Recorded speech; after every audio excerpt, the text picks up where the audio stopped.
This video is a tutorial on how to make the Crazy 8 for Visual Art and Technology class. It's one of our first assignments, so I'll go slowly, but your ultimate goal is to create something that you like just using a bunch of tools in Photoshop. We're going to start by creating a new file, name it Crazy 8. You're going to make your resolution in inches 8 by 8 inches, and your width and height 8 by 8 inches, and your resolution 188. Keep all the rest of the settings the same. You're then going to place those photos that you've put into your home directory one at a time. When you get your image in, you're going to hold down Shift. You can hold down Alt as well and grow that image from the center. Place it where you like it. Hit Enter. Continue to do that with all 8 images. So I paused for a second as I was loading those in. So I'm on my last one. Once again, it's File, Place, navigate to that image, double click, hold down Shift and Alt, grow that image, place it where you like it, and hit Enter. Now you have all 8 images over here in your layer palette, and they've each been placed. So you have an icon here that needs to go away by right-clicking in the empty space and rasterizing each layer. It's important that you do that because the placed file means it's linked to wherever you have the picture saved, on your H drive, your desktop, wherever. And if you were to move the picture or delete it, it would disappear if it remains a placed file. So by rasterizing it, you're inserting it into the document. It's now editable, and you don't have to worry about losing it. So we have 8 layers, and you're going to do something different to each layer. Remember, these layers can be turned off and on with layer visibility, and they also can be dragged and dropped around to change. Layer 1, we're going to name this Layer 1, and we're going to use opacity. So all I did was double click on that layer name till I get a text box, and I can change the opacity of that layer to whatever I like for now.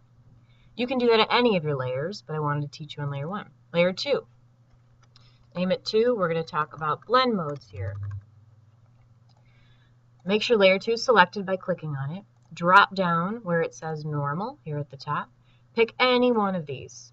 It doesn't matter which one you land on, because if you then roll with your mouse, you can easily move through each of the blend mode options. You can see there's a whole lot of things that happen.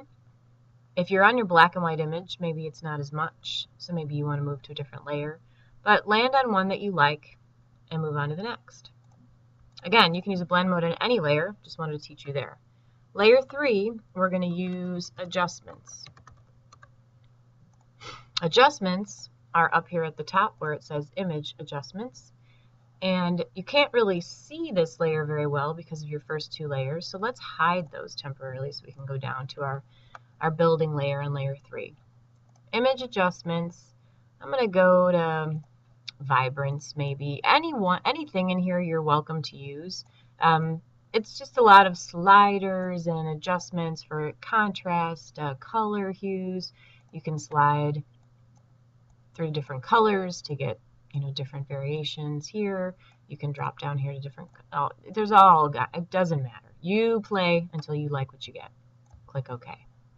Now let's hide that layer so we can move down to Layer 4. And on Layer 4, we're going to erase. So on that layer, remember you've hidden 1 through 3. You're going to move over to the eraser tool.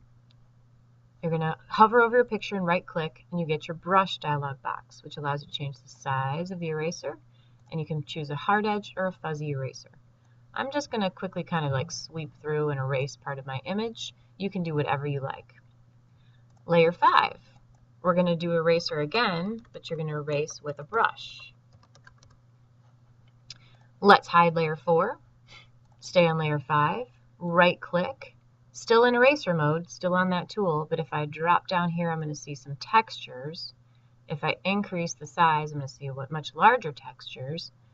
And then I'm going to go even larger. I'm just going to pull a big chunk out of my photo by clicking once. So I'm just erasing onto that layer. Hide that layer, move down to Layer 6. Oops, double click. 6. We are going to delete with boxes. Again, you can use anything you want on any layer, just trying to teach you guys new things. So for layer 6, I'm going to go to this tool, which is the rectangular marquee tool. It allows me to drag boxes. I can drag these boxes anywhere I like. If I don't like the box, just click and drag in another place. I can make it thin or thick. Once I've dragged a box, if I hit delete on my keyboard, you can see through to the next layer. So I'm just going to make a pattern or stripes or random or whatever your little heart desires. You can go horizontal, vertical, you can go squares, you can go rectangles, thick, thin, completely your call.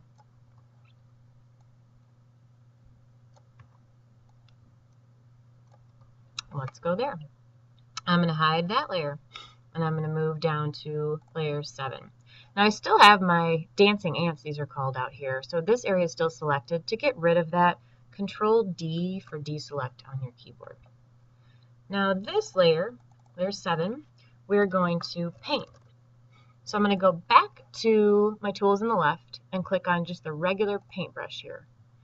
We're going to do that right click thing again, where we can look for sizes and brushes. Some of these brushes here you'll see are demonstrated here have different tips, and so they respond differently when you drag.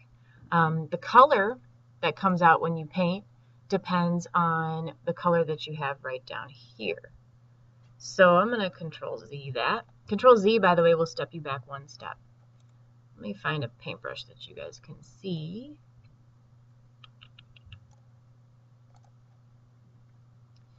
And I don't want to use black. I want to use a different color. I can click on my color fill button to do anything from my color picker, or when I move outside of my color picker, I can pick a color that's in the background. So maybe if I want to do more of a certain color, I'm going to land on yellow there. Click OK.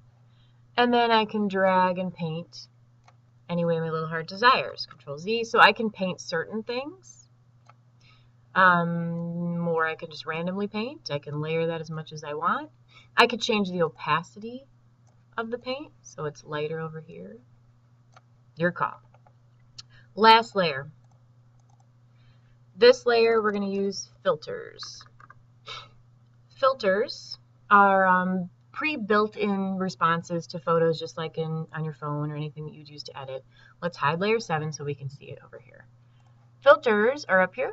There are some filters that do some things like blurring and adding noise and pixelation and things. There's also a filter gallery, which allows you to do artistic filters. You can watch this change to match these filters. I go easy on filters. I'm not a huge fan of them, but they're fun to play with just to watch this image change.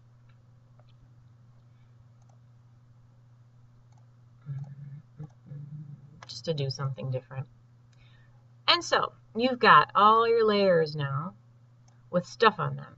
When you turn them all back on, I just clicked and dragged through all these eyeballs. I can only see down to layer 3, because layer 3 I stopped making it translucent or see-through, right? 100% here in normal blend mode. So I've got some options. I can either reduce the transparency so I can see down. I can move some layers up and around so that I've got some new things happening. Add some blend modes.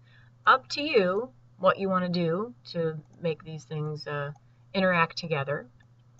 But now you can do anything. In fact, if you're doing a Crazy 8 right now as an extra credit piece, you can do anything you want. I just want to remind you how to use all these tools.